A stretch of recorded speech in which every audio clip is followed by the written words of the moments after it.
Okay, real quick, 30 seconds of context for any newcomers who don't know what's going on. So the Twitch Safety Council got a new member. She thinks voice chat is unfair and wants to ban it from competitive play. She also made a lot of stupid statements like, most gamers are white supremacists, which really pissed off the community. She acts like a deer on stream, which is also kind of weird. Her partner is just as bad. She preaches acceptance for minorities and then makes fun of dyslexic people. So, you know, complete hypocrite. So after all the backlash, Steph made an apology on Twitter. We talked about it in my last video. It was pretty much a non-apology where she played the victim and said that people were taking her out of context when we literally did not do that. And that brings us to today.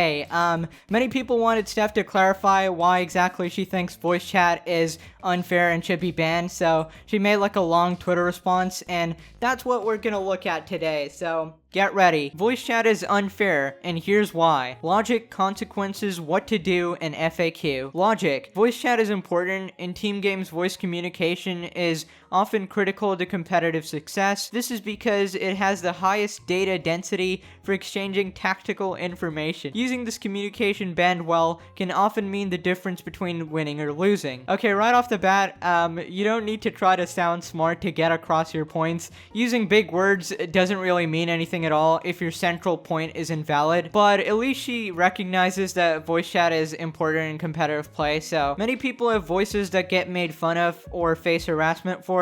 If you sound feminine or have a speech impediment or an accent, or essentially any voice that is an outlier, will subject you to varying levels of disproportionate judgment over time in pickup groups. Now this is obviously true, like I get made fun of like shit on the internet. Not in games though, because nobody's gonna chat shit in front of me when I can roast them, but some of the comments, you know, but whatever, is what it is. But yeah, let's just see her point. Spending mental energy on defending against your abusers is a disadvantage.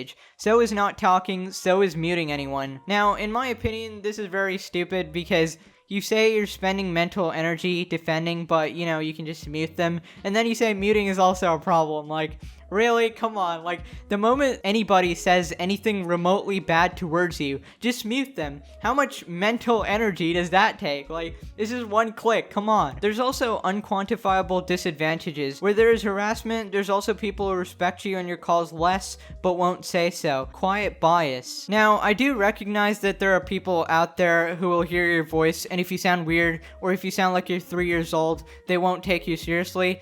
But I believe that most people are not like that, and we can't really try to solve these kind of biases because we're not in utopia. Of course, in a perfect world, everybody respects everyone equally, and everything is peachy, but we don't live in a perfect world. I subjectively, believe that voice chat and the cultural biases against minority voices it reveals is a large reason why there's a lacking in diversity, highest level play in team games, especially when compared to single-player competitive titles. Well, I subjectively believe that you are wrong.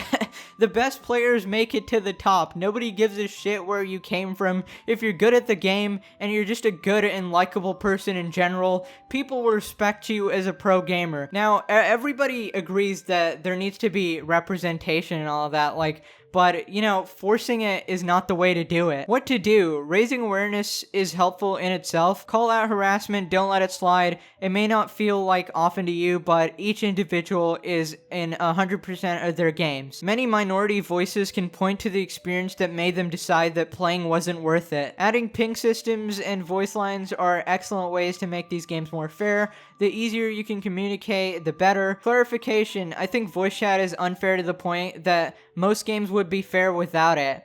I don't agree with that. I don't want to take voice chat away from your favorite game. I wouldn't if I had the power to do so. I highly doubt that. Frequently asked questions, what if we all use voice mods? It's a possible solution, but I don't like it very much. It puts responsibility on the harassed to hide/pass as a standard voice. Also, modulation usually makes voices harder to understand, not easier. Isn't this a cultural problem and not a game mechanics issue? Yes and no. You don't fix systemic bias overnight.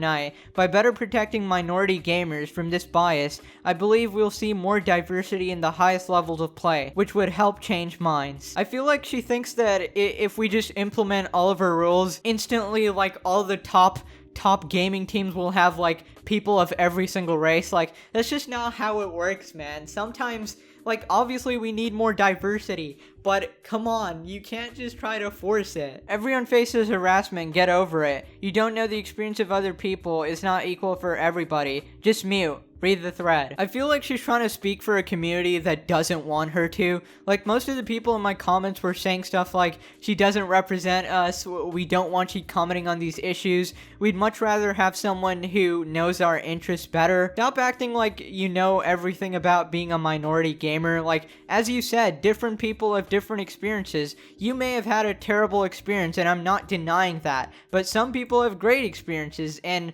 you may not be speaking for the majority. I think you should remember that. You're only speaking for yourself. I mean, I read all the tweets and your points are still garbage. My answer is still just mute the goddamn person. Your explanation was mental energy. I'm sorry, like, pushing a button, goddamn, dude. I don't care how much mental energy it takes to push a button. Like, this is getting ridiculous. I'm sorry. Thank you for reading. This conversation is extra important to me because so many people deny there being a problem at all. I mean, I feel like a lot of people accept that there's a problem, but we just think that removing voice chat is not the solution. Just because we disagree with you doesn't mean we're denying that there's a problem. It doesn't have to be like 100% or a 0. Like, we're disagreeing with you, so we're just branded as these people who deny that there's a problem. Like, it's just a classic, you know, don't accept what I say, oh, you're a bigot. Many people deny there being a problem at all, while for others, the issue is the truth of their existence. Take care. I like how the very first reply is already contradicting what she said. As a woman, I get harassed significantly less than my white cis boyfriend.